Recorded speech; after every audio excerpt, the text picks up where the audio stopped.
Rules ఎందుకు చెప్పాల్సినటువంటి విన్న తర్వాత మాట్లాడండి. ఇప్పుడు రూల్స్ అసెంబ్లీలో బిల్లు పాస్ అయిన తర్వాత రూల్స్ ప్రొవైడ్ అవుతాయా, లేకపోతే బిఫోర్ మీరు రూల్స్ని పెట్టేసి బిల్లు పాస్ అవ్వకుండానే రూల్స్ కూడా మీరు చెప్పేసేటటువంటి పరిస్థితి ఉంటుందా? మరి మాకు తెలియంది వారికి తెలిసింది నాకైతే అర్థం కావట్లే ఇక్కడ అధ్యక్ష. ఇకపోతే పాఠాలు నేర్పారు అంటూ లేకపోతే మీకు తెలియదు, మేము తెలివైన వాళ్ళం, ఇది బలవంతాన్ని మీకున్నటువంటి తెలివితేటల్ని మంచుకో చెడుకో ఈ రాష్ట్రానికి అన్వయించడానికి మీరు ప్రయత్నం చేస్తున్నారు, దానికి కాదనం.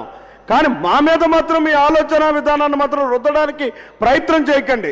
మేమే తెలివైన వాళ్ళం, ఇక్కడున్న వాళ్ళంతా కూడా అమాయకులు అన్న విధానం మాత్రం మంచిది కాదు. ఈవేళ మీరు మాట్లాడేటప్పుడు క్షుణ్ణంగా సభకు అవగాహన కలిగించేటటువంటి విధానంలో ఉన్న వాస్తవాలను బిల్లు ఏదైతే మీరు ఈనాడు బిల్లుని ప్రవేశపెడుతున్నారో ఆ బిల్లుకి సంబంధించినటువంటి అంశాలను మీరు చెప్పండి క్షుణ్ణంగానే. ఆ బిల్లుని పాస్ చేయగలిగిన దానికో లేదా అందులో ఏదైనా మార్పులు చేర్పులు ఉన్నట్టయితే బాధ్యత కలిగినటువంటి ప్రతిపక్షంగా మేము దాని సూచనలు చేస్తాం. ఆ సూచనలు సరిచేసుకుని బిల్లుని పాస్ చేసుకున్న తర్వాత మీరన్నట్టు రూల్స్ ప్రొవైడ్ అవుతాయి. అక్కడ ఉన్నటువంటి స్థానిక పరిస్థితుల దృష్ట్యా దాన్ని మార్పులు చేర్పులు కూడా చేసుకోవాల్సినటువంటి అవసరం ఉంటుంది. ఈ బిల్లు చాలా అతి ప్రాధాన్యత కలిగినటువంటి బిల్లు. ఇది భావి తరాల భవిష్యత్తుని నిర్దేశించేటువంటి బిల్లు. మీరు చెప్పడమే కాదు, మేము కూడా అంత బాధ్యతతోటే ఈవేళ ఈ సభలోకి రావడం జరిగింది. అదే రకమైన విధానంతో ఈ బిల్లు మీద మేము మనసా వాచ సహకరించాలనే ఉన్నాం. మీరు భావి తరాలకి ఉపయోగపడేటటువంటి విధానంలో ప్రభుత్వ మన ఉమ్మడిలో ఉన్నటువంటి ఈ ఆర్థిక వ్యవస్థని ప్రైవేటు పరం చేయకుండా మీరు చేయగలిగితే మనస్ఫూర్తిగా ఈ బిల్లుని మేము స్వాగతిస్తాం, మద్దతిస్తాం. అది ఆ అనుమానాలు కూడా మీరు ఇవాళ ఈ బిల్లు నుంచి నివృత్తి చేయాల్సినటువంటి అవసరం ఉంటుంది.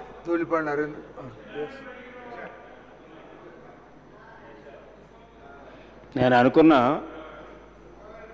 కనీసం ప్రతిపక్ష నాయకులు గారు అర్థం చేసుకోకపోయినా పక్కన వాళ్ళని అర్థం చేసుకుంటారు అనుకున్నా అధ్యక్ష.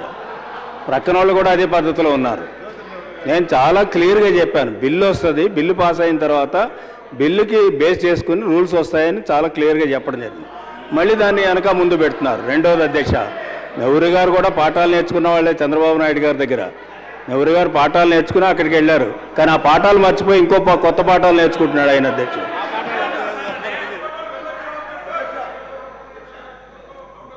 ఇక్కడ అందరూ సహాధ్యాయులమే, ఎవరికి ఎక్కువ కాదు తక్కువ కాదు. మనందరూ ఒకేసారి రాజకీయాల్లోకి వచ్చిన వాళ్ళం. అదృష్టం ఉన్న వాళ్ళు ఉన్నత పదవుల్లోకి వెళ్ళి ఉంటారు, అదృష్టం లేని వాళ్ళు శాసనసభ్యులుగా ప్రజలు ఎన్నుకున్నటువంటి ప్రజానాయకులుగా మిగిలిపోయేటటువంటి పరిస్థితి ఉంటుంది తప్పించి ఇక్కడ ఎవరికి పాఠాలు చెప్పేటటువంటి పరిస్థితుల్లోనూ నేర్చుకునేటటువంటి విధానంలో లేవు. ఇక్కడ ఎదట మనిషిని ఎప్పుడు న్యూనతపరిచి మాట్లాడేటటువంటి విధానం మాత్రం శాసనసభలో బాధ్యత కలిగినటువంటి శాసనసభ మంత్రిగా మాత్రం మీకు తగదు అని చెప్పేసి నేను మనవి చేసుకుంటున్నా.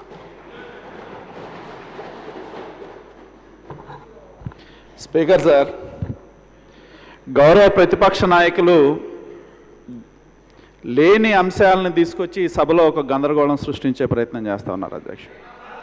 ఎందుకంటే ఒక్క నిమిషం వినండి చెప్తా, వినండి, తొందర ఏమొద్దు అధ్యక్ష. వారు బిల్లు మరి ఆయనేమో బిల్లు మొదట 40 పేజీలు అన్నారు, తర్వాత పక్కన ఎవరో 140 అంటే 140 పేజీలు అన్నారు అధ్యక్ష. తర్వాత నేను వారిని చెప్పేది ఏంటంటే వారు పేజ్ నెంబర్ 35లో అధ్యక్ష ల్యాండ్ పూలింగ్ స్కీమ్ ఉంది, 52లో దానిలో అధ్యక్ష స్పష్టంగా ఉంది, land pooling scheme is intended for land owners volunteering to surrender their land against a guaranteed return of developed and reconstituted plot oblique land అధ్యక్ష. తర్వాత రిజర్వేషన్ అండ్ అలాట్మెంట్ దానిలో అధ్యక్ష 53(1)లో reservation and allotment of land for various purpose in land pooling scheme may be as specified below. 10% of total area scheme for parks, play grounds, gardens and open spaces. 30% of total area scheme for roads and utility services, 5% total area of the scheme for social amenities such as school, dispensary and other community facilities, at least 5% of total area for providing and affordable housing for the poor, a share of total area scheme specified by the authority for reconstituted plots, oblique land for reallotment to land owners. అధ్యక్ష ఇక్కడ గౌరవ ప్రతిపక్ష నాయకులు మరి చదువుంటే వారికి అర్థమయ్యేది అధ్యక్ష. ఎందుకంటే మంత్రి గారు చెప్పింది రైతులకి ఎవరైతే అక్కడ ఉన్న రైతులను దృష్టిలో పెట్టుకొని వారికి కొంతమందికి 1000 గజాలు రెసిడెన్షియల్ ప్లాటు, 200 గజాలు కమర్షియల్, అలాగే విలువైన భూములు ఉన్న వారికి 1000 రెసిడెన్షియల్ ప్లాటు, 300 గజాలు కమర్షియల్ ప్లాట్ అధ్యక్ష. అంటే ఇక్కడ ఎవరైతే ఈ రీఅలాట్మెంట్ ల్యాండ్ ఓనర్స్ ఏదైతే ఉందో ల్యాండ్ పూలింగ్లో వచ్చే వాళ్ళకి రీఅలొకేట్ చేయాల్సిన వాళ్ళు వాళ్ళకి ఏ విధంగా ప్రభుత్వం చేస్తూ ఉంది అనేది చెప్తా ఉన్నారు అధ్యక్ష. దీనిలో స్పష్టంగా ల్యాండ్ పూలింగ్లో వచ్చే వాళ్ళకి రీఅలాట్మెంట్ చేయాల్సిన అవసరం ఉంది. అది యాక్ట్ ప్రొవిజన్లో చేర్చారనేది ప్రతిపక్ష నాయకులు కనీసం అక్నాలెడ్జ్ చేయకపోతే అది మరి వారి అమాయకత్వమా ఏంటో మాకు అర్థం కావట్లా. దీనిలో స్పష్టంగా ఉంది అధ్యక్ష. ఎందుకంటే ఎవరైతే ప్లాంట్ ఓనర్స్ ఉన్నారో వాళ్ళకి రీఅలాట్మెంట్ చేసే విధంగా సిఆర్డిఏ ప్రొవిజన్లో యాక్ట్ ప్రొవిజన్లో పెట్టారు అధ్యక్ష. యాక్ట్ ప్రొవిజన్లో పెట్టారు. ఎవరు యాక్ట్ ప్రొవిజన్లో ఉంది దీన్ని యాక్ట్ ప్రొవిజన్లో రీఅలాట్మెంట్ ఏ విధంగా చేస్తారు ఏంటి విధి విధానాలనే రూల్స్లో వస్తాయి అధ్యక్ష. మరి కనీసం అది కూడా వారికి తెలియకపోతే వారిని ఏమనాలో మాకు అర్థం కావట్లా. ఏ విధంగా చేస్తాం, ఆ రైతులకి ఎన్ని గజాలు ఇస్తాం, ఎంత ఇస్తాం అనేది ప్రభుత్వం యొక్క ఆలోచన విధానం. రైతులతో ముఖ్యమంత్రి గారు ఎన్నో మీటింగులు పెట్టారు. వాళ్ళ యొక్క ఆలోచన విధానం తీసుకున్నారు. మంత్రుల కమిటీ వెళ్ళింది. మంత్రుల కమిటీ మీరు కూడా వెళ్ళాలి అధ్యక్ష గ్రామాలకి. వాళ్ళ యొక్క అభిప్రాయాలు తీసుకున్నారు. తీసుకున్న తర్వాత ఏదైతే రైతులకి రీఅలాట్మెంట్ చేయాల్సిన ల్యాండ్ ఏదైతే ఉందో ఏ విధంగా చేస్తామనేది ప్రభుత్వం యొక్క విధానాన్ని స్పష్టం చేస్తే, ప్రభుత్వం యొక్క ఆలోచనలు స్పష్టంగా చెప్పే ప్రయత్నం మంత్రి గారు చేస్తూ ఉంటే దాన్ని ఇది యాక్ట్లో లేదు అని తప్పుదోవ పట్టించి రైతులని తప్పుదోవ పట్టించడం, రైతుల్లో లేనిపోని భయాందోళన చేసే ప్రయత్నం. ఒక పక్కేమో నెహ్రూ గారు చెప్తా ఉన్నారు మీరు బాగా చేయండి మేము మా యొక్క సహకారం ఇస్తానంటారు. ప్రతిపక్ష నాయకులేమో లేనిపోని ఆలోచనలు తీసుకొచ్చి రైతుల్లో ఒక రకమైన చట్టంలో లేదనే మాట చెప్పి భయాందోళన కల్పించే ప్రయత్నం చేస్తా ఉన్నారు. ఇది వారికి తగదు. మీరు మాట్లాడండి, మాట్లాడిన తర్వాత సూచనలు ఇవ్వండి. ప్రభుత్వం సిద్ధంగా ఉంది తీసుకోవడానికి. దయచేసి ఈ చర్చకు సహకరించాలని విజ్ఞప్తి చేస్తా ఉన్నా అధ్యక్ష. అధ్యక్ష, ఈ బిల్లును పూర్తిగా చదివాం అధ్యక్ష. ఈ డాక్యుమెంట్లో నేను ఈ పొద్దు రాసిస్తున్నా.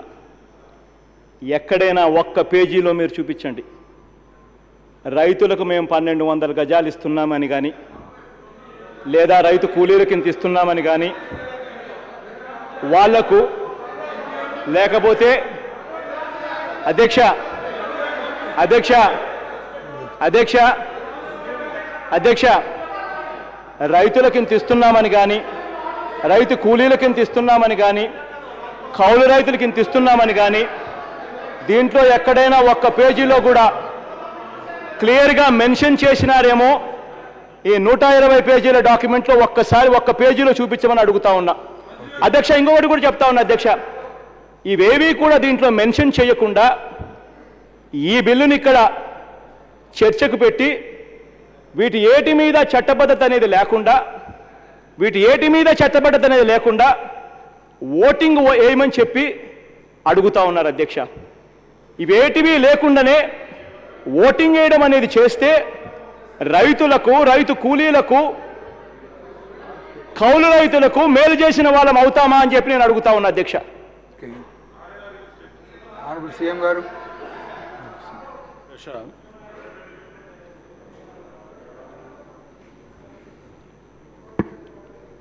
నేను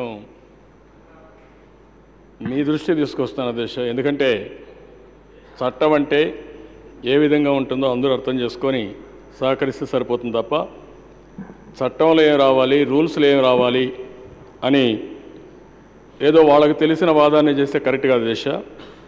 మీరు చట్టంలో అసెంబ్లీ రూల్స్ అధ్యక్ష, ఇది rule number 100.1 on the day on which any motion referred to in Rule 99 is made or any other subsequent day to which the discussion thereof is postponed, the principle of the bill and its provisions may be discussed generally and not the details of the provisions of the bill. అంటే దీని ఉద్దేశం అంటే అధ్యక్ష, ఈ చట్టంలో మీకు rule అంటే bill అంటే ఏంటి, బిల్ ఎట్టుండాలి, చట్టాలు చేయడం ఇది మొట్టమొదటిసారి కాదు అధ్యక్ష. ఎన్నోసార్లు పార్లమెంట్ చేస్తూ ఉంది, అసెంబ్లీ చేస్తుంది అధ్యక్ష. ఈరోజు కూడా ఒక బిల్లు వస్తే పార్లమెంట్లో జ్యుడిషియల్ బిల్ వస్తే ఇక్కడ మనం పాస్ చేసి పంపించాం అధ్యక్ష. బ్రాడ్గా ప్రతి ఒక్క మెంబరు గుర్తుపెట్టుకోవాల్సింది, ఇప్పుడే ఒక మెంబర్ మాట్లాడుతూ ప్రతిపక్షంలో మీరు ఏదైనా ఉంటే చెప్పండి, మమ్మల్ని తెలియదనద్దండి అని మీరు మాట్లాడారు. నేను ఇక్కడ మిమ్మల్ని కోరేది అధ్యక్ష, చట్టాన్ని అన్వయించేది మీరు మీ పాయింట్లు చెప్పారు. చట్టం అనేది జనరల్గా చేస్తారు, చేసిన తర్వాత రూల్స్ అనేవి ఫ్రేమ్ చేస్తారు. అయితే ఇక్కడ చట్టంలో కూడా అధ్యక్ష రైతులు ఒకటి కోరారు, మీరిచ్చే ల్యాండ్ మాకు చట్టబద్ధత ఉండాలి అని కోరారు. రూల్స్లో మేము పెట్టే పాయింట్లు పెట్టినా, నేను చాలా మీటింగ్లు పెట్టాను, రైతులతో మాట్లాడాను, అక్కడుండే మిగిలిన వాళ్ళందరితో మాట్లాడాం, డిపార్ట్మెంట్తో మాట్లాడాం, క్యాబినెట్ సబ్ కమిటీ వేసాం. వేసిన తర్వాత బ్రాడ్గా మీకు ఒక ఐడియా రావడానికి రైతులకు ఏ విధంగా ఇస్తున్నాం, మేము ల్యాండ్ పూలింగ్కి అందరితో మాట్లాడిన తర్వాత మెజారిటీ ఒప్పుకునే పరిస్థితికి వచ్చారు. అయితే మాకు చట్టబద్ధత కావాలని అడిగారు. అందుకని ఈ బిల్లు కూడా అధ్యక్ష అది కూడా పెట్టవలసిన అవసరం లేదు. ల్యాండ్ ఎక్విజిషన్ ఎక్కడ చేసినా చట్టబద్ధత ఇవ్వం, గవర్నమెంట్ ఇచ్చేదే చట్టం. గవర్నమెంట్ చెప్పితే అది మాట, ఏ గవర్నమెంట్ అయినా సరే. అందుకనే ఈరోజు వాళ్ళు రైతులు అది కూడా అడిగారు కాబట్టి చట్టబద్ధత ఇవ్వడానికి అధ్యాయం 9 భూసేకరణ పథకం, భూ సమీకరణ పథకం 52(1) భూ సమీకరణ, ఇది ల్యాండ్ పూలింగ్ పథకం. అభివృద్ధి మరియు తిరిగి ఏర్పాటు చేయబడిన ప్లాట్ల ద్వారా లేదా భూమిని ఇచ్చు తిరుగు గ్యారంటీతో వారి భూమిని యజమానులకు స్వయంగా వదులుకొంట కొరకు ఉద్దేశించబడినది. 53(1) భూ సమీకరణ పథకంలో వివిధ ప్రయోజనాల నిమిత్తం భూమి ప్రత్యేకింపు మరియు కేటాయింపు ఈ క్రింది నిర్దేశించిన విధంగా ఉండును. పథకం మొత్తం ప్రాంత భూమిలోని 10% మేర పార్కులు, ఆట స్థలాలు, ఉద్యానవనాలు మరియు ఖాళీ ప్రదేశాల కొరకు, పథకం మొత్తం ప్రాంతం భూమిలోని 30% మేరకు రోడ్లు మరియు ఉపయోగిత సేవ కొరకు భూమిని కేటాయించుట. పథకం మొత్తం ప్రాంతంలోని భూమిలోని 5% మేరకు పాఠశాలలు, చికిత్సాలయాలు మరియు ఇతర సామాజిక సర్వీసుల నిమిత్తం భూమిని కేటాయించుట. పథకం మొత్తం ప్రాంతం భూమిలో కనీసం 5% మేరకు సమాజంలో ఆర్థికంగా బలహీన వర్గాలకి గృహ సదుపాయాలు సమకూర్చేందుకు. ప్రాధికార సంస్థచే నిర్దేశించబడినట్లుగా పథకం మొత్తం ప్రాంతమంతటిని తిరిగి కేటాయించిన ప్లాట్లు, తుది ప్లాట్ల నిమిత్తం భూమి యజమానులకు కేటాయించబడను. పథకం మరియు వెలుపలి ప్రధాన మౌలిక సదుపాయాల కొరకు ఖర్చు చేయబడు ఇతర ఖర్చులు మరియు వ్యయములు మరియు మౌలిక సదుపాయాలు మరియు సౌకర్యాలు సమకూర్చు నిమిత్తం అభివృద్ధి ఖర్చు స్థానే ప్రాధికార సంస్థ ద్వారా నిర్దిష్టపరిచిన విధంగా పథకం మొత్తం ప్రాంతంలోని భాగం మేరకు ప్రాధికార సంస్థ కేటాయించుకు భూమిని సమకూర్చుట. రాజధాని పట్టణ ప్రాంత అభివృద్ధి కొరకు లేదా నివాస, వాణిజ్య లేదా పబ్లిక్ లేదా సెమీ పబ్లిక్ లేదా ప్రాధికార సంస్థే ఆమోదించబడినట్టు ఏవేవి ఇతర ప్రయోజనాల నిమిత్తం ఆ భూమిని ప్రాధికార సంస్థ వినియోగించుకోవచ్చును. అయితే ఖండం బి నుండి డిలో నిర్దిష్టపరిచిన భూమి కేటాయింపు శాతం 38వ పరిచ్ఛేదం కింద మంజూరు చేసిన అభివృద్ధి ప్రణాళిక ప్రకారం ప్రస్తుతమున్న మరియు ప్రతిపాదించబడిన అభివృద్ధిపై ఆధారంగా భూమి సమీకరణ పథకం తయారు చేయనప్పుడు ప్రాధికార సంస్థ మార్పులు చేయవచ్చును మరియు వాటిని కారణాలతో సహా వ్రాతపూర్వకంగా రికార్డు చేయవలను. లబ్ధిదారు యొక్క సంస్థ యొక్క పాత్ర, ఇలాంటివన్నీ భూ చట్టంలో ఏదైతే ల్యాండ్ పూలింగ్ ఇస్తున్నారో ఆ ల్యాండ్ పూలింగ్లో చట్టబద్ధత ఇవ్వడానికి పెట్టాం. ఎందుకంటే అక్కడ రైతులు మమ్మల్ని అడిగారు, ఇది కూడా పెట్టవలసిన అవసరం లేదు, ల్యాండ్ ఎక్విజిషన్లో బ్రాడ్గా ఉంటాయి, కానీ మేము ఎందుకు పెట్టామంటే వాళ్ళు అడిగారు కాబట్టి చట్టబద్ధత పెట్టాం. చట్టబద్ధత పెట్టిన తర్వాత రూల్స్ వస్తాయి. రూల్స్లో ఏ విధంగా ఉండాలనో మీకు కూడా ఒక అవగాహన ఉండడానికి మిమ్మల్ని మీ అభిప్రాయాలు కోరాం. ఆ విషయం మంత్రి గారు చెప్పారు. మేము చాలా మీటింగ్లు పెట్టాం, వాళ్ళందరితో మాట్లాడిన తర్వాత గవర్నమెంట్ జనరల్గా ఒక అవగాహనకు వచ్చాం. ఆ అవగాహన మీ ముందర పెట్టాం. ఆ అవగాహన ఉపయోగించుకొని మీరు సజెషన్ చెప్పండి, మీ సజెషన్స్ ఉంటాం, అవి ఆమోదయోగ్యమే చేస్తాం. అల్టిమేట్గా ప్రభుత్వం డిసైడ్ చేస్తాం. ఎప్పుడు కూడా అపోజిషన్ పార్టీ మీరు చెప్పవలసిన అభిప్రాయాలు మీరు చెప్పండి, దాన్ని కూడా వింటాం. ఇన్న తర్వాత నిర్ణయిస్తాను. నేను చాలా స్పష్టంగా చెప్పాను. చట్టం అనేది మీరు గుర్తుపెట్టుకోవాల్సి, ఇక్కడ చట్టాన్ని మీరు చేస్తున్నారు, రూల్స్ కూడా మీరే ఫ్రేమ్ చేయడం లేదు. కానీ మీరు చెప్పచ్చు, మీ ఫీడ్బ్యాక్ తీసుకుంటాం. గవర్నమెంట్ ఇక్కడ అధికారం ఇచ్చింది చట్టాలను చేయడానికి ఇచ్చారు అధ్యక్ష, పాలసీలు నిర్ణయించడానికి ఇచ్చారు. పాలసీ గవర్నమెంట్ ప్రతిపాదిస్తాం, అపోజిషన్ పార్టీ మీకు తోచిన విధంగా మీరు సలహాలు ఇవ్వండి. మీరు మొన్న ఒక మాట చెప్పారు ఇదే అసెంబ్లీలో, కాదు అక్కడ కాదు వేరే దగ్గర కావాలన్నారు, కాదు అక్కడే ఉండాలని మేము అన్నాం, మేము నిర్ణయించాం, మంచి చెడులు మేము నిర్ణయిస్తాం, అందుకే మాకు అధికారం ఇచ్చారు, మిమ్మల్ని ప్రతిపక్షంగా పెట్టారు కానీ మీరు సూచనలు ఇవ్వండి, అంతేగాని చట్టమే తప్పు, అసలు చట్టాన్ని మీరు ఆలోచించకుండా చట్టాన్ని ఏ విధంగా చేస్తారో అదే తప్పంటే ఇంకా మీరు రూలింగ్ ఇవ్వాలి అధ్యక్ష. దీని గురించి ఆర్గ్యుమెంట్ అవసరం లేదు, చట్ట ప్రకారం ఉందా లేదా అంతవరకే పరిమితం తప్ప దీన్ని అనవసరంగా చట్టాన్నే తప్పు చేస్తున్నారు లేకపోతే నాకే తెలుసు అనే విధంగా మీరు మాట్లాడడం కరెక్ట్ కాదు అధ్యక్ష. ఈరోజు ఇంకొక విధంగా కూడా చూస్తే అధ్యక్ష, ఈరోజు 57 వీటిలో కూడా 1908లోని 16వ కేంద్ర చట్టం భూ సమీకరణ యజమాన్యపు ధ్రువపత్రం యజమానుల యొక్క మొదటి భూమి వివరములు మరియు తిరిగి ఏర్పాటు చేయబడిన ప్లాట్లు భూమి యొక్క యజమానిపు వివరంతో ఉండవలను. ఈ ధ్రువపత్రం ప్లాట్ల భూముల యజమాన్యపు హక్కు విషయంలో నిర్ణయాత్మక సాక్ష్యంగా ఉండి మరియు రిజిస్ట్రేషన్ చట్టం 1908 యొక్క నిబంధనలు అనుసరించి సదరు ఆస్తి యొక్క బదిలీ కొరకు అర్హమైనదిగా ఉండును. ఈ విధంగా డీటెయిల్స్ అన్నీ ఎంతవరకు పెట్టాలో అంతవరకు చట్టాల్లో పెట్టాం, మిగిలినటన్ని రూల్స్లో వస్తాయి. ఆ విషయం గుర్తుపెట్టుకోవాల్సిందిగా మరొకసారి కోరుతూ, చట్టాన్ని మీరు కావాలంటే మీరు అబ్జెక్షన్ చెప్పండి, మేము వింటాం, మీరేమన్నా ఉంటే మార్పులు చెప్పండి, వీలైతే మేము కన్సిడర్ చేస్తాం, లేదా ప్రభుత్వం యొక్క విధానం ప్రకారం ముందుకు పోతాం తప్ప చట్టమే తప్పని ఆర్గ్యుమెంట్ చేయడం కరెక్ట్ కాదు అధ్యక్ష. అధ్యక్ష, ఇంతకుముందు చంద్రబాబు నాయుడు గారు ఇలా రూల్స్ బుక్ తీసి చదివి వినిపించారు అధ్యక్ష. On the day on which any motion referred to in rule 99 is made or on any subsequent day which the discussion thereof is postponed. అంటే ఒక అటువంటి పరిస్థితుల్లో మాత్రమే, పోస్ట్పోన్ అయిన పరిస్థితుల్లో మాత్రమే, అటువంటి పరిస్థితులలో మాత్రమే the principal of the bill and its provisions may be discussed generally. అక్కడ కూడా డిస్కషన్ జరిగేటప్పుడు దాని ప్రిన్సిపల్స్ దాని ప్రొవిజన్స్ను డిస్కస్ చేసేయచ్చు అని అన్నారే తప్ప, అంతేకాని బిల్లులో మాత్రము రైతులకు ఏమిస్తున్నారో తెలియకుండానో, రైతు కూలీలకు ఏమిస్తున్నారో తెలియకుండానే, లేకపోతే ఆడ కౌలు రైతులకు ఏమిస్తున్నారో తెలియకోకుండానే దానికి మీరు ఓటేయండి అని చెప్పి without discussion, without looking in to the matters ఓటేయండి అని చెప్పి ఎక్కడా లేదు అధ్యక్ష. ఇది ఒకసారి ఆయన కూడా తెలుసుకుంటే మంచిది అధ్యక్ష. ఇన్ఫ్యాక్ట్ ఇంకోటి అధ్యక్ష, ఇంకొకటి కూడా అధ్యక్ష, I'm referring to central government అధ్యక్ష. Central government land acquisition act 2013కి సంబంధించి సెంట్రల్ గవర్నమెంట్ యాక్ట్ పాస్ చేసినప్పుడు అక్కడ దాని మీద పార్లమెంట్లో దాని మీద డిస్కషన్ జరిగినప్పుడు ఎంత లోతైన డిస్కషన్ జరిగిందంటే అధ్యక్ష, అదొకటే కాకుండా ఆ బిల్లులో కూడా ఎంత లోతుగా మెన్షన్ చేశారంటే సెక్షన్ 26లో మార్కెట్ వాల్యూ ఎలా ఫిక్స్ చేయాలి అన్న విధి విధానాలు కూడా దాంట్లో పొందుపరిచారు అధ్యక్ష. That is the kind of depth people incorporate in the bill. ఎందుకనంటే దీనివల్ల రైతులకు, దీనివల్ల ఇంకొకరికి, సామాన్య ప్రజలకు ఎటువంటి అన్యాయం జరగకూడదు, ఒక బిల్లు వచ్చినందువల్లనో ఒక యాక్ట్ వచ్చినందువల్లనో అని చెప్పి అంత లోతుగా పొందుపరుస్తారు అధ్యక్ష. ఒక్క మన రాష్ట్రంలో మాత్రమే ఏమీ పొందుపరచుకోకుండా ఇది చంద్రబాబు నాయుడు గారు హిట్లర్ మాదిరి నేను చేస్తున్నాను కాబట్టి ఓటేయాలి అని చెప్పి చెప్తా ఉన్న విధి విధానాలు ఇక్కడే జరుగుతూ ఉన్నాయి.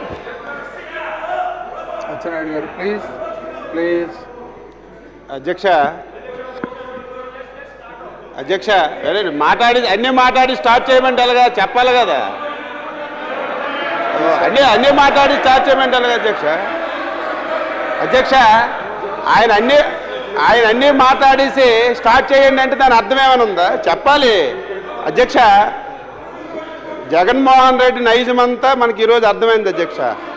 ఆయనకి తెలియకుండా, ఆయనకి ఈ బిల్లు మీద పూర్తిగా అవగాహన లేకుండా ఒక విషయాన్ని ముందు సభలో పెట్టాడు. ఆయన అందరూ చెప్తున్నారు నువ్వు మాట్లాడిన తప్పు, ఇది విధానం కాదని అందరూ చెప్తున్నా సరే దాని మీద పట్టుకున్నాడు అధ్యక్ష. నాకు నీ అంత చదువు నేను చదవకపోయినా సరే 3 సందర్భాల్లో నేను ఇక్కడ శాసనసభలో ఉన్నాను, చట్టాల మీద అంత అవగాహన లేదు, ఈ మధ్యనే బాగా దృష్టి పెడుతున్నాను అధ్యక్ష. చట్టం అంటే శాసనసభ చట్టాన్ని చేసి ప్రభుత్వానికి అధికారాలు బదలాయించడానికే ఈ చట్టం మనం చేయాలి అధ్యక్ష. ఇంతవరకు ఎన్ని చట్టాలు చేసి ఎంతమందిలో మాట్లాడినా సరే చివరి పేజీలో ఉంది 115వ పేజీలో మీకు ఇచ్చిన దాంట్లో ఇంతవరకు చాలామంది మంత్రులు ఆ పార్టీలో అధికారంలో ఉన్నా ఈ పార్టీ అధికారంలో ఉన్నా సరే చట్టం చేసేటప్పుడు బిల్లు పెట్టి ఎందు గురించి బిల్లు పెడుతున్నామని చెప్పి ఉద్దేశాలు కారణాలు మాత్రమే చదివి బిల్లు శాసనసభలో ఆమోదం పొంది చట్టం చేసి ప్రభుత్వానికి ఇస్తాం. అయితే మేము ఒక అడుగు ముందుకు వేసి చెప్పకూడని విషయాలు కూడా చట్టం చేసిన తర్వాత రేపు ప్రభుత్వం రూల్స్లో ఏ విషయాలు పొందుపరుస్తుందనే చెప్పవసరం లేదు అధ్యక్ష. ఎంతవరకు ఎన్ని చట్టాలు చేసినా ఆ విషయాలు చెప్పలేదు, ఉద్దేశాలు కారణాలే మనం చెప్తాం. కానీ ఒక అడుగు ముందుకు వేసి మేము రేపు చట్టం వచ్చిన తర్వాత రూల్స్లో కూడా ప్రభుత్వం చేపట్టినటువంటి రూల్స్లో కూడా ఈ విషయాలన్నీ కూడా మేము పొందుపరుస్తున్నామని చెప్పి ఒక అడుగు ముందుకు వేసి మీ దృష్టిలో పెడితే అందులో ఏవైనా లోటుపాట్లు ఉంటే అయ్యా మీరు ఇది పెట్టారు, ఇంకా దీనికి ఒక గజమో 2 గజాలు పెంచితే ప్రజలకు మంచి జరుగుతుంది, లేకపోతే ఈ విషయాన్ని ఇందులో పొందుపరచండి అని మీరు సలహాలు ఇవ్వాలి తప్ప అధ్యక్ష మీకు దండం పెడుతున్నాం అధ్యక్ష. గంటన్నర అవగాహన లేకపోవడం వల్ల 1 గంటన్నర శాసనసభ సమయం వృధా అయింది. మీకు దండం పెడుతున్నాము, వెంటనే అందరికీ మీలో ఉన్నారు మాలో ఉన్నారు చట్టాల మీద అవగాహన లేదు కాబట్టి ముందు ట్రైనింగ్ క్లాస్ ఇవ్వండి. ఒక అడుగు మీరు ముందుకు వేసి ముందు ప్రతిపక్ష నాయకుడికి మీ దగ్గరికి పిలిపించుకొని తెలిసినటువంటి వ్యక్తులతో ముందు దీని మీద ఒక అవగాహన కల్పించితే మాత్రం మంచిదని చెప్పి మీ ద్వారా సభ్యులకు తెలియజేస్తున్నారు. Minister, let us go to the bill. Let us go to the bill. Yes, Minister of Municipal Administration, please, yes. అధ్యక్ష, Yes. అనివార్య పరిస్థితుల్లో ఉమ్మడి ఆంధ్రప్రదేశ్ విడిపోయే నేపథ్యంలో నిర్మితమవుతున్న రాజధానిది. ఈ రాజధాని నిర్మాణంలో ప్రభుత్వంతో పాటు అన్ని వర్గాల ప్రజలు, మేధావులు, సాంకేతిక నిపుణులు సమిష్టిగా పాలుపంచుకోవాల్సిన చారిత్రాత్మక అవసరం వచ్చింది. మన రాజధాని నిర్మాణం కోసం రైతులు, స్థానిక ప్రజలు స్వచ్ఛందంగా సంతోషంగా ముందుకొచ్చి తమ భూములు ఇవ్వటం ఎంతో గొప్పతనం. వారిని ప్రభుత్వం మనస్ఫూర్తిగా అభినందిస్తుంది. 13 జిల్లాల ప్రజల సంక్షేమం ధ్యేయంగా రైతులు, పేద, బడుగు, బలహీన వర్గాలతో పాటు వ్యాపార, వాణిజ్య, పారిశ్రామిక వర్గాలను హక్కును చేర్చుకునే నగరంగా మన రాజధాని తీర్చిదిద్దాలనేది రాష్ట్ర ప్రభుత్వం లక్ష్యం. దీంట్లో భాగంగా పేద, బడుగు, బలహీన, మైనారిటీ వర్గాలకు నాణ్యమైన గృహ సౌకర్యం కల్పించడానికి ప్రాధాన్యత ఇస్తున్నాం. ఈ నగరం అంతర్జాతీయ ప్రమాణాలతో అత్యుత్తమ సాంకేతిక నైపుణ్యంతో నిర్మితమై మేధస్సు, ఉపాధి, ఉద్యోగ, విద్య, వాణిజ్య, ఆధ్యాత్మిక, పర్యాటక సుపరిపాలనకు నిలయంగా ఉండాలని ప్రభుత్వ లక్ష్యం. ప్రపంచంలోనే మెరుగైన విధానాలు ఉపయోగించి లివబుల్ సిటీగా, స్మార్ట్ సిటీగా మన రాజధాని తీర్చిదిద్దుతాం.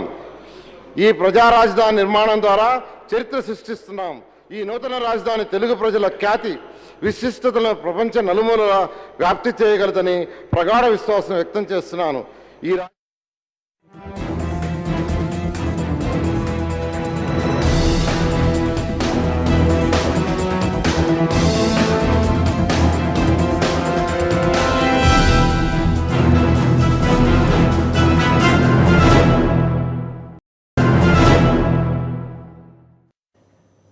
ఇప్పుడు ఆంధ్రప్రదేశ్ అసెంబ్లీ సమావేశాల ప్రత్యక్ష ప్రసారం చూద్దాం.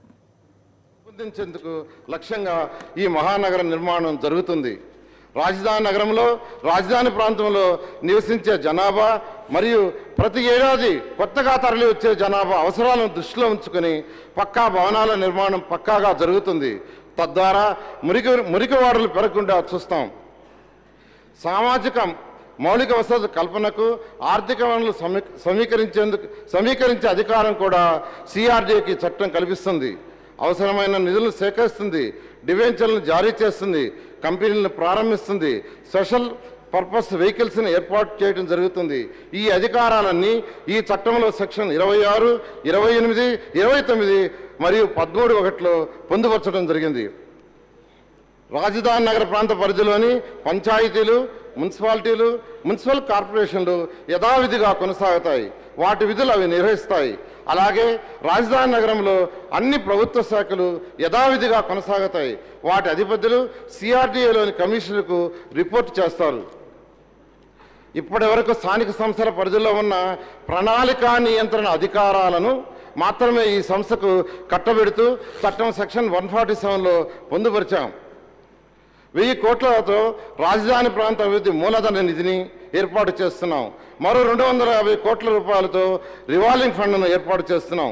ఈ విషయం సెక్షన్ 25(1)(8)లో పొందుపరిచాం. రాబో 100 ఏళ్ల అభివృద్ధి లక్ష్యంగా ప్రాస్పెక్టివ్ ప్లాన్ను, 20 ఏళ్ల అభివృద్ధిని లక్ష్యంగా కాన్సెప్ట్ మాస్టర్ ప్లాన్ను, 10 ఏళ్ల అభివృద్ధిని టార్గెట్గా డీటెయిల్డ్ మాస్టర్ ప్లాన్ను, 5 ఏళ్లకు గాను ఏరియా డెవలప్మెంట్ ప్లాన్ను రూపొందిస్తున్నాం. చట్టంలో సెక్షన్ 38(1), 38(2) మరియు 38(3)లో వీటి పొందుపరచడం జరిగింది. ప్రతి ప్లాన్ డ్రాఫ్ట్ను కూడా పబ్లిష్ చేస్తున్నాం. ప్రజల నుండి అభ్యంతరాలు స్వీకరిస్తాం. పూర్తి పారదర్శకంగా అన్నిటినీ పక్కాగా నిర్వహిస్తాం. ఈ విషయాన్ని సెక్షన్ 31లో పొందుపరిచాం. రాజధాని నిర్మాణంలో 3 రకాల అభివృద్ధి పథకాలకు ఈ చట్టం కల్పిస్తుంది. Voluntary land pulling, town planning scheme మరియు ఏ ఇతర నిర్దిష్ట ప్రాంత అభివృద్ధి పథకం. చట్టంలోని సెక్షన్ 43(4)లో వీటిని పొందుపరిచాం. ముఖ్యమంత్రి నారా చంద్రబాబు నాయుడు గారి చొరవతో సింగపూర్ ప్రభుత్వం మన ప్రభుత్వం మధ్య ఉన్న స్నేహపూర్వక సంబంధాల నేపథ్యంలో ఆ ప్రభుత్వం 6 నెలల్లో ఉచితంగానే మాస్టర్ ప్లాన్ తయారు చేసి ఇవ్వనున్నది. ఆ తర్వాత ఫైనల్ మ్యాప్, డ్రాఫ్ట్ నోటిఫికేషన్, అభ్యంతరాల స్వీకరణ అంతా అయ్యాక ఫైనల్ ల్యాండ్ పుల్లింగ్ విధానాన్ని అమలవుతుంది. ఆ తర్వాత ల్యాండ్ పుల్లింగ్ ఓనర్షిప్ సర్టిఫికెట్లను, అంటే భూ సమీకరణ యాజమాన్య ధృవపత్రాలను భూ యజమానులకు అందజేస్తాం. ఈ విషయాన్ని సెక్షన్ 57(3)లో పొందుపరిచాం. తక్కువ కాల వ్యవధిలో రోడ్లు నిర్మించి భూ యజమానులకు ప్లాట్లు కేటాయిస్తాం. నిర్దిష్ట కాల పరిమితిలో మౌలిక వసతుల కల్పన పూర్తి చేస్తాం. గతంలో విజిఎంటీలో వివిధ హోదాల్లో ఉద్యోగులుగా నియమించబడి కొత్తగా ఏర్పాటవుతున్న సిఆర్డీఏకి బదిలీ అయ్యే ఉద్యోగులకు వారి పదవి విరమణ తర్వాత ఇంతకుముందు పదవి విరమణ చేసిన వారికి చెల్లించదగు అలవెన్సుల విషయంలో సిఆర్డీఏ చట్టంలో పొందుపరిచిన షరతులు, నిబంధనలు విరుద్ధ ప్రభావం చూపవు.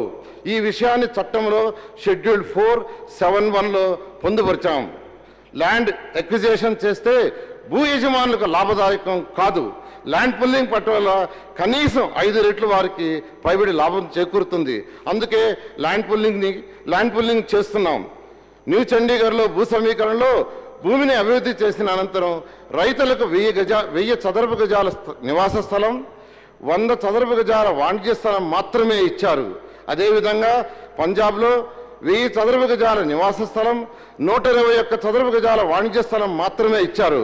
కానీ మనం 1000 చదరపు గజాల నివాస స్థలంతో పాటు మెట్ట రైతులకు 200 చదరపు గజాలు, జరిబి భూ రైతులకు 300 చదరపు గజాల వాణిజ్య స్థలం ఎక్కడా లేని విధంగా ఈ ప్రభుత్వం ఇస్తుంది. పంట పొలాలను తీసుకున్నట్లుగా కొందరు దుష్ప్రచారం చేస్తున్నారు. రాజధాని నగర పరిధిలో వెట్లాండ్ విస్తీర్ణం సుమారు 5,000 ఎకరాలుంటే డ్రై ల్యాండ్ విస్తీర్ణం సుమారు 25,000 ఎకరాలుగా ఉంది. దీన్ని బట్టి వారి విమర్శల్లో ఎంత వాస్తవికత ఉందో తెలుస్తుంది. రాజధాని నిర్మాణానికి భూములిచ్చే ప్రాంత రైతులు, స్థానికుల శ్రేయస్సు దృష్ట్యా గౌరవులైన ముఖ్యమంత్రి చంద్రబాబు నాయుడు గారు ఆంధ్రప్రదేశ్ రాష్ట్ర ప్రభుత్వం ద్వారా ప్రకటించిన సంక్షేమ చర్యలు. మెట్ట భూముల రైతులకు, పట్టా భూమి కలిగిన రైతులకు ఎకరాకు 1000 చదరపు గజాల రెసిడెన్షియల్ స్థలము ప్లస్ 200 చదరపు గజాల వాణిజ్య స్థలము వెరసి మొత్తము 1200 చదరపు గజాలు. అసైన్మెంట్ భూమిలో రైతులకు ఎకరాకు 800 చదరపు గజాలు రెసిడెన్షియల్ భూమి ప్లస్ 100 చదరపు గజాల వాణిజ్య భూమి వెరసి 900 చదరపు గజాలు.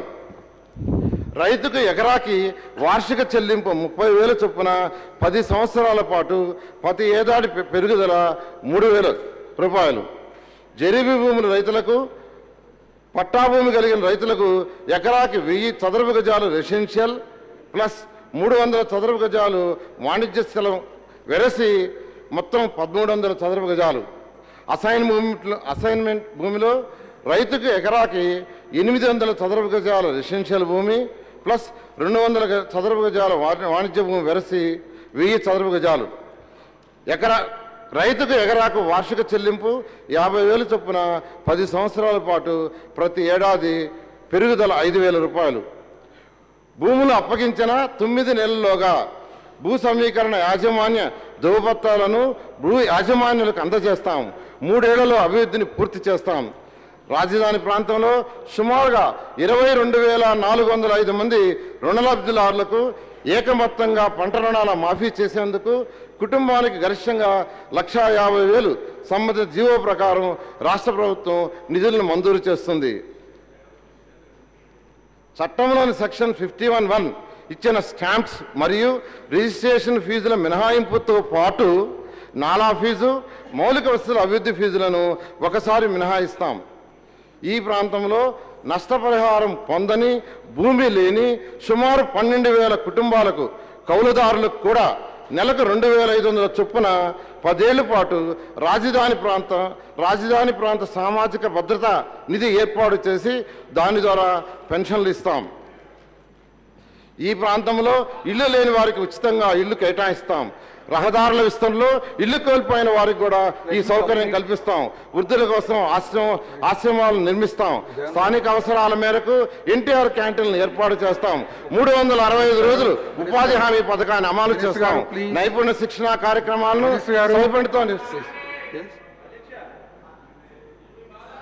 ఆయన చెప్తా ఉండేటివి ఏవి కూడా సిఆర్డీఏ బిల్లులో లేవు. రైతులకు ఇన్ని గజాలు ఇస్తామని, కౌలు రైతులకు ఈ రకంగా చేస్తామని, ఇవన్నీ ఏవీ లేవు బిల్లులో. దయచేసి బిల్లు చదవరన్నా చదవండి. ఇవన్నీ చంద్రబాబు నాయుడు గారు మాటిస్తున్నారు, మమ్మల్ని నమ్మండి అని చెప్పి వాటిని చేయబోతున్నాం అని చెప్పాను అధ్యక్ష. మరి బిల్లులో అవన్నీ ఎందుకు పెట్టలేదు? అధ్యక్ష, ప్రతిపక్ష నాయకులు అర్థం చేసుకోవాలి అధ్యక్ష. బిల్లును బట్టి రూల్స్ వస్తాయి అధ్యక్ష. మామూలు ఎంటైర్ ప్రొసీజర్ బిల్స్లో వచ్చేవి కూడా ఈరోజు ఇప్పుడు చెప్తున్నారు. అదేవిధంగా బిల్లులో వచ్చినట్టు కూడా కొన్ని చెప్తున్నారు, రూల్స్లో వచ్చేవి కొన్ని చెప్తున్నారు. అంచేత మొత్తం రెండు కలిపి ఆయన చెప్పడం జరుగుతుంది. రూల్స్ కూడా మీకు వస్తాయి. రూల్స్ మీకు వచ్చినప్పుడు మీరు డౌట్స్ ఎక్స్ప్రెస్ చేయొచ్చు. గవర్నమెంట్ త్వరలోనే రూల్స్ కూడా ఇష్యూ చేస్తారు. అంచేత ఒరిజినల్ కాన్సెప్ట్ ఏదైతే ఉందో ఆ కాన్సెప్ట్ అంతా కూడా మంత్రి గారు చెప్తున్నారు. ఆ కాన్సెప్ట్ వినండి. బిల్లో కానీ మీకు ఏదైనా అబ్జెక్షన్స్ ఉంటే మీరు చెప్తే అవి కూడా క్లారిఫై చేస్తారు అధ్యక్ష.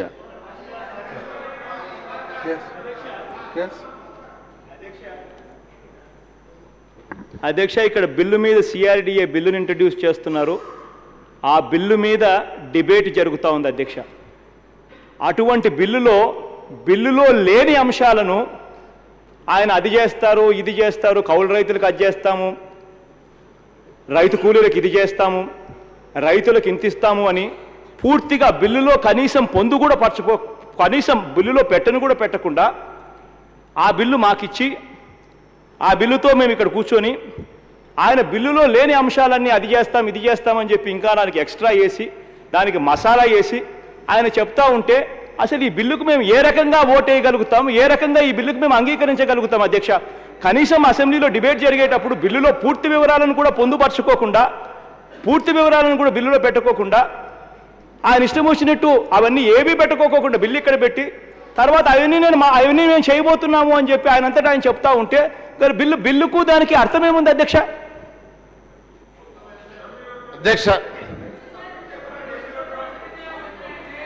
అధ్యక్ష,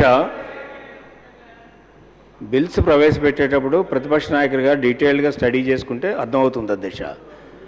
కాన్సెప్ట్లో 2 రకాలు ఉంటాయి. ఆయన కాన్సెప్ట్ గురించి చెప్తున్నారు. కాన్సెప్ట్లో అన్ని విషయాలు చెప్తారు. కొన్ని బిల్లో వస్తాయి, కొన్ని రూల్స్లో వస్తాయి. మొత్తం కాంప్రహెన్సివ్గా పాపం అర్థమైన వాళ్ళు ఉంటారు కానీ అర్థమయ్యేటట్టుగా ఆయన చెప్తున్నారు మినిస్టర్ గారు. అంచారు మేము చెప్పేదంతా కూడా ఇప్పుడు కాదు అధ్యక్ష, మొదటి నుంచి కూడా చెప్తూనే ఉన్నాం. ఇన్ని రోజులు పేపర్ చూసి ప్రతిపక్ష నాయకులు అవన్నీ అర్థం చేసుకోవాల్సినటువంటి అవసరం ఉంది. రైతులకు ఏమి ఇవ్వబోతున్నాం అనేది కూడా మేము చెప్పాం. అదేవిధంగా బిల్స్లో ఉండేటువంటి మేజర్ ఇష్యూస్ ఉంటాయి అధ్యక్ష. ఆ మాత్రం కూడా తెలియపోతే ఎట్లా అధ్యక్ష? మెయిన్ ఇష్యూస్ కాన్సెప్ట్స్ బిల్లులో ఉంటాయి, తర్వాత రూల్స్లో వస్తాయి. అయినంటే మంత్రి గారు రూల్స్లో ఉన్నాయి కూడా వీరికి చెప్పాలనే ఉద్దేశంతో చెప్తున్నారు తప్ప రూల్స్లో కొన్ని వస్తాయి అధ్యక్ష, బిల్లులో ఇప్పుడు కొన్ని వచ్చాయి. అంతే బిల్లు మీద మీరు మాట్లాడుకుంటే అయితే నేను స్ట్రైట్గా అడుగుతున్నా, మీరు బిల్ మీద ఉండే మాట్లాడతారా? బిల్లు మీద ఉండే మాట్లాడినప్పుడు మీకు మిగతా కాన్సెప్ట్స్ మీకు అర్థం కాలేదనేటువంటి స్పష్టంగా అర్థమవుతుంది అధ్యక్ష. మీకు అర్థం అవ్వాలనేటువంటి ఉద్దేశంతో ఓవరాల్గా ఈ యొక్క క్యాపిటల్ రీజన్ ఎట్లా ఉంటుంది అనేటువంటి మంత్రి గారు చెప్తా ఉంటే మీకు వినే ఓపిక లేదు, అదేవిధంగా రెస్పాండ్ అయ్యేటువంటి ఓపిక లేదు కదా అధ్యక్ష.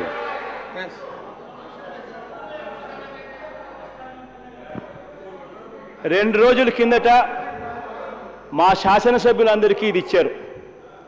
2 రోజుల కిందట మా శాసనసభ్యులకి ఇది ఇచ్చి, ఇది ఇవాళ మేము పెట్టబోతున్నాం, దీని మీద చర్చ జరుగుతుంది, దాని తర్వాత మీ ఆమోద ముద్ర వేయడానికి ఓటింగ్ అడుగుతామన్నట్టుగా చెప్పారు.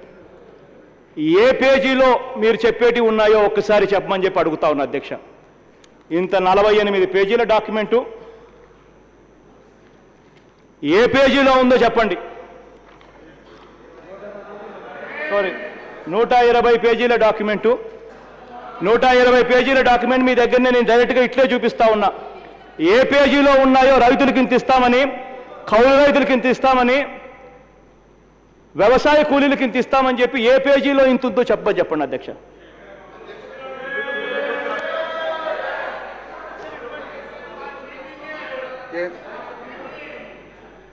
అధ్యక్ష, అందుకనే నేను చదివేటప్పుడు ప్రతిపక్ష నాయకులు గారు గమనించినట్లేదు. ఎందుకంటే నేను చెప్పాను, ముఖ్యమంత్రి గారు ప్రకటించిన వరాలను చెప్పాను, ప్రత్యేకంగా చెప్పాను. దానికి చట్టబద్ధత తెస్తాం, దానికి చట్టబద్ధత తీసుకొస్తాం అధ్యక్ష, చట్టబద్ధత తెస్తాం. బిల్లులో 313233 సీఎం గారు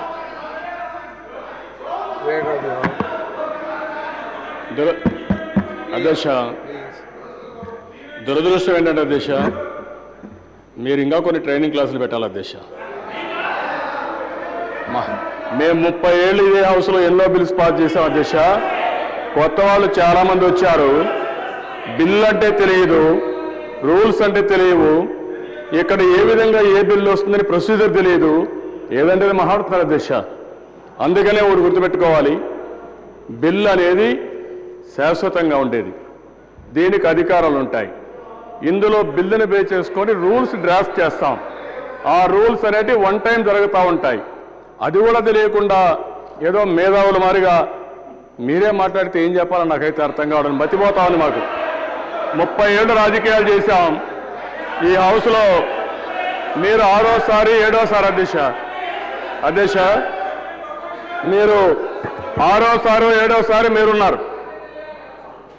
ఈరోజు మనం రూల్స్ బుక్ ఒకసారి చదువుకోమండి అధ్యక్ష, అసెంబ్లీ రూల్స్ చదువుకోమండి, ఈ బిల్ కాదు, అసెంబ్లీ రూల్స్ చదువుకొని రూల్స్ ప్రకారం ఉందా లేదా ఒక్కసారి చదువుకోండి.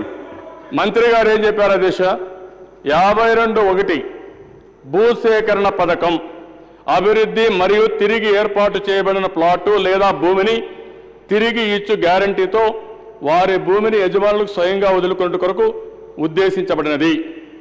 అదే మరి 53(1) ఈ భూసేకరణ పథకంలో వివిధ ప్రయోజనాల నిమిత్తం భూమి ప్రత్యేకింపు మరియు కేటాయింపు ఈ క్రింద నిర్దేశించబడినగా ఉంటుంది. ఇవన్నీ చెప్పి వాళ్ళతో మాట్లాడిన తర్వాత రూల్స్లో కూడా ఏం పెట్టబోతున్నామో సూచాయిగా చెప్పాం అధ్యక్ష. ఇది మీరు ఏదైనా సజెషన్స్ ఇస్తే ఇవ్వచ్చు, లేకపోతే మేము అమెండ్ చేసుకుంటాం, అక్కడ ఉండే స్టేక్ హోల్డర్స్తో మాట్లాడతాం, మీ అందరితో మాట్లాడిన తర్వాత ఏ విధంగా చేస్తామో చెప్తే మంత్రి గారు ఏదో నేరం చేసినట్టు వీళ్ళకేదో పెట్టనట్టు. ఫస్ట్ ఆఫ్ ఆల్ మీరు బిల్ అంటే ఏంటి చదవండి ఒకసారి, రూల్స్ అసెంబ్లీ ప్రొసీజర్ చదువుకోండి. అసెంబ్లీ ప్రొసీజర్ చదువుకున్నాక మీకు డౌట్ ఉంటప్పుడు రండి, అది స్పీకర్ గారు క్లారిఫై చేస్తారు. తర్వాత ఇది యాక్ట్ మాత్రం, దీని కింద వారు చెప్పేటన్నీ కూడా రూల్స్లో వస్తాయి. మీరు కూడా ఫీడ్బ్యాక్ ఇవ్వండి, మీ ఫీడ్బ్యాక్ అనుగుణంగా ప్రభుత్వం ఒక నిర్ణయం తీసుకుంటాం తప్ప వీళ్ళకు రూల్స్ అంటే తెలియవు, చట్టం అంటే తెలియదు, ఏదంటే మాట్లాడడం, అడ్డదూడంగా రావడం ఇది ప్రొసీజర్ కాదు అధ్యక్ష. ఫస్ట్ ఆఫ్ ఆల్ చట్టాన్ని ఏ విధంగా రూపొందిస్తారో అది మీరు తెలుసుకుంటే మీ క్లారిటీ వస్తుందని చెప్పి కూడా మీ ద్వారా విజ్ఞప్తి చేస్తున్నా. అధ్యక్ష, నిజంగా నేను చంద్రబాబు నాయుడు గారికి నిజంగా చాలా తెలివితేటలు ఉన్నాయని, 9 ఏళ్ళు ఆయన ముఖ్యమంత్రిగా పరిపాలన చేశాడంటే ఆయనకు చాలా ఎక్స్పీరియన్స్ ఉంటుందని, రాష్ట్రానికే కాదు దేశానికి కూడా ఆయన ట్యూషన్లు చెప్పాడంటే ఓహో చంద్రబాబు నాయుడు అనుకున్నా. ప్రపంచానికే పాఠాలు చెప్పాడంటే ఓహోహో అనుకుంటా ఉండే ఆయన మాటల్లో నుంచి ఆయన చెప్తా ఉంటే. కానీ అధ్యక్ష, ఇవాళ చంద్రబాబు నాయుడు గారిని నేను చూసా, ఆంధ్ర రాష్ట్ర అసెంబ్లీలో జరుగుతూ ఉన్నది బహుశా దేశంలో ఎక్కడ జరగదు అనుకుంటా. శాసనసభలో 120 పేజీల డాక్యుమెంట్ 2 రోజుల కిందట మా అందరికీ శాసనసభ్యులకు ఇచ్చారు. ఇందులో మీ సిఆర్డిఏలో మీరు బిల్లు గురించి మీరు చెప్తున్నారు. దీంట్లో ఎక్కడా కూడా రైతులకి ఎంత ఇస్తున్నామని కానీ, కౌలుదారులకు ఎంత ఇస్తున్నామని కానీ, లేదా వ్యవసాయ కూలీలకి ఇంత ఇస్తున్నామన్న మాటలు, ప్రస్తావనలు ఎక్కడా కూడా లేవు. చివరికి ఇటువంటి డాక్యుమెంట్ మాకు ఇచ్చేసి, ఇటువంటి డాక్యుమెంట్ మీద ఇవాళ చర్చ జరిగి ఓటింగ్ జరుగుతుందని చెప్తూ, మరో పక్క ఆయన మాకు ఎవ్వరికీ కూడా రూల్స్ ఇవ్వలేదు. మాకు ఎవ్వరికీ కూడా తెలియదు ఆయన రూల్స్ ఆయన చెప్పేటివేంటో. ఆయనకు ఒక్కనికే ఆ రూల్స్ తెలుసు. ఆ రూల్స్ ఆయన ఒక్కని బుర్రలోనే ఆయనకు ఒక్కనికే తెలుసు. అటువంటి ఆయనకు మాత్రమే తెలిసిన ఆ రూల్స్ గురించి ఆయన అసెంబ్లీలో వాళ్ళ మంత్రి చేత చెప్పిస్తున్నాడు. ఆ రూల్స్ను బిల్లులో లేకపోయినా కూడా మమ్మల్ని అందరినీ ఆమోదించమని చెప్పి చెప్తా ఉన్నాడు. ఎక్కడైనా కూడా ఫస్ట్ బిల్లు రావాలి, బిల్లు వచ్చిన తర్వాత ఆ తర్వాత కావాలంటే రూల్స్ వాళ్ళు చెప్పినట్టుగా ఏదైనా పెట్టుకునే కార్యక్రమం ఎక్కడైనా జరుగుతుందేమో నాకు తెలియదు.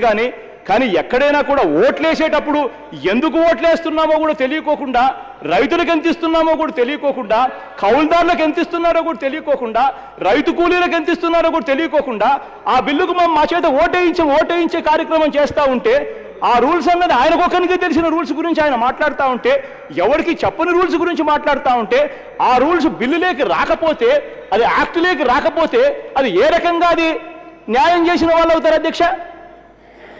ఫస్ట్ ఆఫ్ ఆల్ ఆయనకు first rules positions, bills positions first ఆయన నేర్చుకుంటే ఆ తర్వాత అందరికీ మంచి జరుగుతుంది.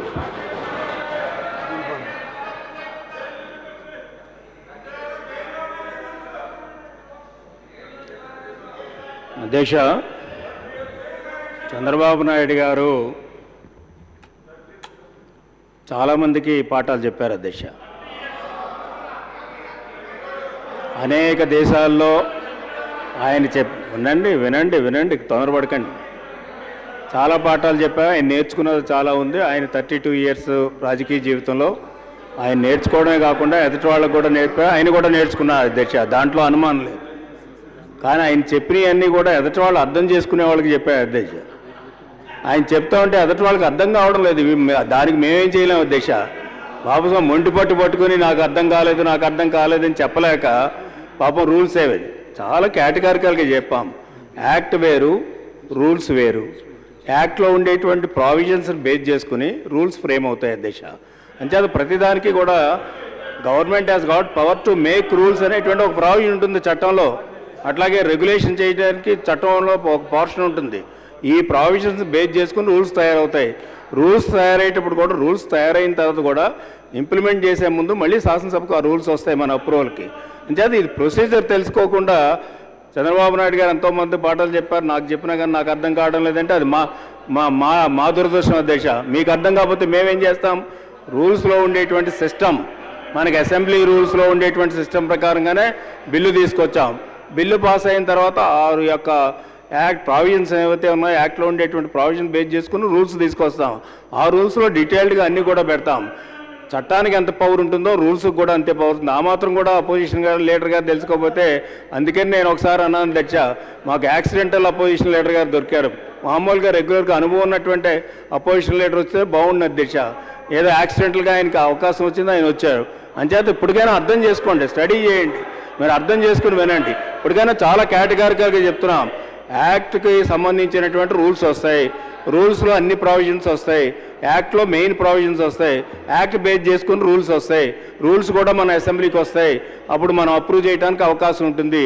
అంటే గవర్నమెంట్కి ఉండే ప్రొసీజరు, లీగల్ ప్రొసీజరు, అదేవిధంగా అసెంబ్లీ ప్రొసీజర్, ఇవన్నీ కూడా ఫాలో అయ్యి మేము తెస్తే ఇది ఎవరికి తెలియదు, నాకు ఒక్కరికే తెలుసు, మీకు ఒక్కరికే తెలుసు కాబట్టి రాష్ట్రంలో ఉండేటువంటి ఆదాయం అంతా పోయింది అధ్యక్ష. అంచేత దానికి కాదు అధ్యక్ష, ఇక్కడ ఉండేటువంటి రూల్స్ సిస్టమ్ చూసుకోవాలి. నెహ్రూ గారు